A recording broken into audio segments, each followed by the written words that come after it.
Hey everyone, and warmly welcome to this explainer. I am so glad you're here with us today. Look, if you're someone who loves to learn, to grow, and really wants to figure out the absolute best ways to master new skills, you are in exactly the right place. Today, we're digging into some completely fascinating source material from a TED-Ed presentation that honestly flips the script on everything we've been taught about success. We're going to break down how we actually build skills, and I'll give you a quick spoiler right up front. Conventional wisdom might be leading us entirely astray here. So get comfortable, and let's unravel this whole thing together. So are we building skills the wrong way? I mean, it's a massive question, isn't it? For decades now, we've basically been handed this very specific playbook for how to become great at something. We're told to put our heads down, grind it out, and just never look left or right. But looking at the material today, we're going to challenge that very foundation. Seriously, what if the playbook is just broken? What if the exact things we're stressing ourselves out over are actually the things holding us back? Okay, let's dive right into this. Part 1. The 10,000-hour myth and the intense pressure to specialize early.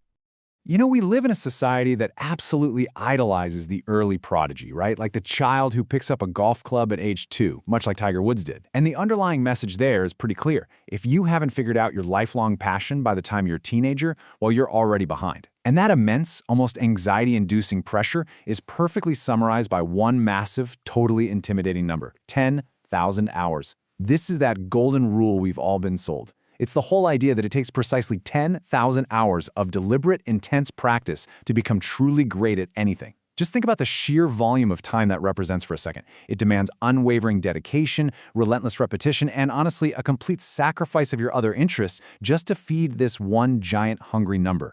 And all of this builds into this super rigid life plan that we're universally taught from an incredibly early age. Step 1, choose your path early. Just lock it in. Step 2, focus specifically. Put the blinders on and ignore everything else around you. Step 3, rack up those hours. Keep grinding until you hit that magical 10,000 mark. It is such a stressful societal expectation. It leaves absolutely no room for exploration, no room for changing your mind, and definitely no room for discovering some hidden talent way later in life. It's just a straight, narrow line that we're told is the literal only path to the top. So let's move to Part 2, rethinking the head start. Because we really have to ask, does an early start actually guarantee success? We need to introduce a little friction into this traditional narrative right here, because when we actually look at the data and the source material, that narrow path really starts to show some serious cracks. The rigid adherence to early specialization might just be an illusion of progress. Think about it. What if these head starts aren't helping us the way we think they do? Take a moment to really let that sink in.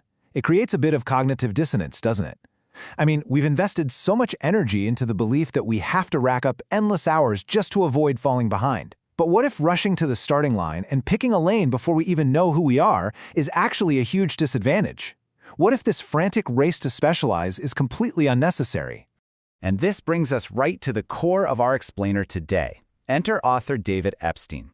His incredibly popular TEDx talk, which, by the way, was beautifully adapted into an animated visual presentation by director Avi Ofer, presents a radically different perspective. And it's worth noting how much that visual style really brings these concepts to life, making the abstract ideas feel so much more tangible and engaging for the audience. Epstein's thesis is simple but incredibly profound. There is a better way to excel. He directly challenges the absolute necessity of that 10,000-hour head start.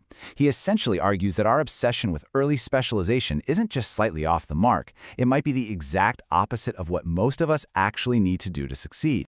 And this brilliantly illustrates Part 3, the power of range, and exactly why a wide range of experience wins out. This is where the narrative shifts to something so incredibly liberating. If you've ever felt like a late bloomer, or if you're just someone who loves to dabble in a bunch of different fields, your approach is completely validated here. On one side, sure, we have the high-stress, narrow path of early specialization, but over on the other side, we see that gathering a wide range of diverse skills is exactly what sets us up for greater, more dynamic success.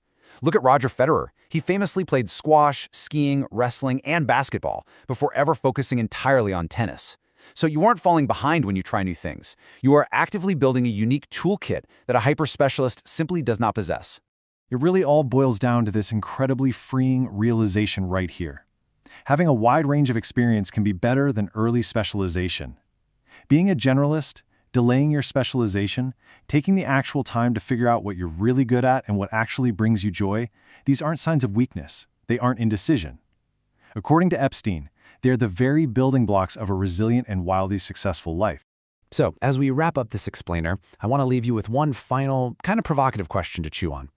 Are you limiting your potential by focusing way too narrowly, way too soon? Just take a look at your own journey for a second. Are you forcing yourself down a narrow path out of fear of that 10,000-hour rule? I highly encourage you to seek out David Epstein's full presentation to dive even deeper into this methodology. Remember, your diverse experiences are not a distraction at all. They might just be your greatest advantage. Thank you so much for learning with me today, and hey, keep exploring.